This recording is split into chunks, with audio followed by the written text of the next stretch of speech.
Hello everybody. शिक्षा निदेशालय, राष्ट्रीय राजधानी क्षेत्र दिल्ली, सामाजिक विज्ञान भूगोल, वर्कशीट नंबर 25। तारीख है बेटा 1 सितंबर 2020। ऊपर आप विद्यार्थी का नाम, कक्षा अध्यापक का नाम लिखेंगे। आज हम पढ़ने वाले हैं विनिर्माण उद्योग। पिछली जो वर्कशीट थी बेटा उसमें हमने तीनों सेक्टर्स में डिवाइड किया था। हमने देखा था कि 3 तरह के सेक्टर्स में कैसे डिवाइड करते हैं किसी भी देश की इकोनॉमी के 3 सेक्टर्स क्या क्या होते हैं। उसके बाद हमने देखा एग्रीकल्चर सेक्टर। आज हम देखने वाले हैं मैन्युफैक्चरिंग सेक्टर, यानी कि सेकेंडरी सेक्टर, जो कि द्वितीय क्षेत्रक है, जिसमें विनिर्माण उद्योग आता है। कच्चे पदार्थ को देखिए, समझने की कोशिश कीजिएगा। विनिर्माण का अर्थ क्या होता है? कच्चे पदार्थ को मूल्यवान, यानी कि उसमें क्या होना चाहिए, कुछ वैल्यू बढ़नी चाहिए, कुछ चीज़ें वृद्धि होनी चाहिए, उसके मूल्य में वृद्धि होनी चाहिए। मूल्यवान उत्पाद में परिवर्तित कर अधिक मात्रा में वस्तुओं के उत्पादन को विनिर्माण या वस्तु निर्माण कहा जाता है। आप जानते ही हैं, कागज लकड़ी से, चीनी गन्ने से, लोहा इस्पात लौह अयस्क आदि से बनता है। द्वितीय क्षेत्र के कार्यों में लगे व्यक्ति कच्चे माल को परिष्कृत और उन्नत वस्तुओं में बदलने में लगे होते हैं। परिष्कृत करते हैं, उनको उन्नत करते हैं, बदलते हैं। विनिर्माण उद्योग इसी चीज़ से संबंधित होता है। किसी देश के आर्थिक उन्नति विनिर्माण उद्योग के विकास पर निर्भर होती है। आप जानते हैं, जितनी भी ज़्यादा चीज़ें हम बनाएंगे उतना ही हम बाहर भेज पाएंगे उन चीज़ों को, उतनी ये बड़ी हमारी मार्केट होगी और बाहर से हमें मशीनों की और बाकी चीज़ों को मंगाने की ज़रूरत नहीं पड़ेगी। और आपने देखा ही है, अभी हमारे देश में एक मुहिम चल रही है जिसमें कहा गया है आत्मनिर्भर भारत। आत्मनिर्भर भारत का कॉन्सेप्ट भी यही कहता है, ये संकल्पना यही है कि कोई भी हमारा विनिर्माण उद्योग इतना विकसित हो जाए कि हमें चाइना या आसपास के देशों से आने वाला प्लास्टिक का सामान, घर का सामान, जो खिलौने इत्यादि हैं या फिर कोई बड़ी मशीनें हैं, उनको हमें वहाँ से ना मंगाना पड़े, जबकि हम लोग अपने देश में ही ऐसा उद्योग स्थापित करें, इतने विकसित विनिर्माण उद्योग स्थापित करें कि हम लोगों को बाहर से चीज़ें मंगाने की ज़रूरत ना पड़े। इन उद्योगों को आर्थिक विकास की रीढ़ की हड्डी भी कहा जाता है।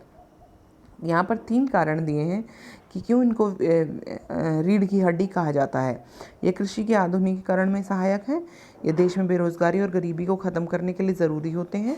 इनसे निर्मित वस्तुओं के व्यापार से विदेशी मुद्रा की प्राप्ति होती है। बाहर से जो आने वाली करेंसी है वो आपके देश में आती है। जब आपके देश में करेंसी आएगी, तो जब आप अपने देश के लिए पेट्रोल या कोई और चीज़ खरीदेंगे, तो वो जो करेंसी आपके पास है वो आप वहाँ पर पे कर सकते हैं। विदेशी मुद्रा कोष होना देश में बहुत आवश्यक होता है। विनिर्माण उद्योग जहाँ कुछ मामलों में कृषि पर निर्भर है, वहीं कृषि के विकास में भी सहायक है। कैसे? देखिए, कृषि में जो भी इस्तेमाल होती हैं चीज़ें, जैसे कि उर्वरक, जो भी उर्वरक इस्तेमाल होते हैं, वो जो भी कृषि संबंधित मशीनें इस्तेमाल होती हैं, जैसे कि ट्रैक्टर इस्तेमाल होते हैं या फिर हार्वेस्टर मशीनें इस्तेमाल होती हैं। जो भी मशीनें इस्तेमाल होती हैं, वो सभी मशीनें कहाँ से आती हैं?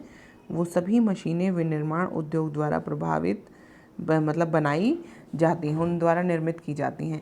इसलिए विनिर्माण उद्योग किस में सहायक होता है? यहाँ पर एक पंक्ति लिखी भी है, विनिर्माण उद्योग कृषि के आधुनिकीकरण में, यहाँ पर देखिए, यह कृषि के आधुनिकीकरण में सहायक होता है और उसके लिए ज़रूरी तकनीक का विकास करता है। ठीक है बच्चे, ये क्लियर हो गया। विनिर्माण उद्योगों को क्यों आर्थिक विकास की रीढ़ की हड्डी कहा जाता है? इसमें आप ये तीनों पॉइंट लिखेंगे। कृषि के आधुनिकीकरण में सहायक है, देश की बेरोजगारी और गरीबी के खात्मे के लिए ज़रूरी है, निर्मित वस्तुओं से व्यापार करने पर विदेशी मुद्रा की प्राप्ति होती है। अच्छा, आपके जीवन में प्रयोग होने वाली किन्हीं ऐसी 5 वस्तुओं के नाम लिखिए जो विनिर्माण उद्योग से, देखिए, आप सुबह उठते हैं, आप जिस ग्लास में पानी पीते हैं वो ग्लास भी वहाँ से बना होता है।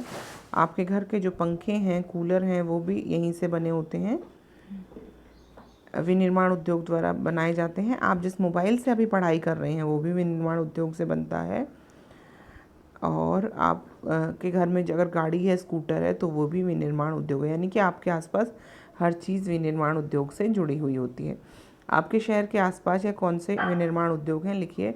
दिल्ली में वैसे बहुत बड़े बड़े विनिर्माण उद्योगों को बंद कर दिया गया है प्रदूषण के कारण, लेकिन फिर भी यहाँ पर जूते इत्यादि की जो छोटी फैक्ट्री जिनमें पोल्यूशन कम होता है, जूते वगैरह की जो विनिर्माण उद्योग हैं यहाँ पर चल रहे हैं। बाकी जितने भी बड़े उद्योग हैं जहाँ से प्रदूषण की संभावना ज़्यादा थी, वो दिल्ली में बंद कर दिए गए हैं।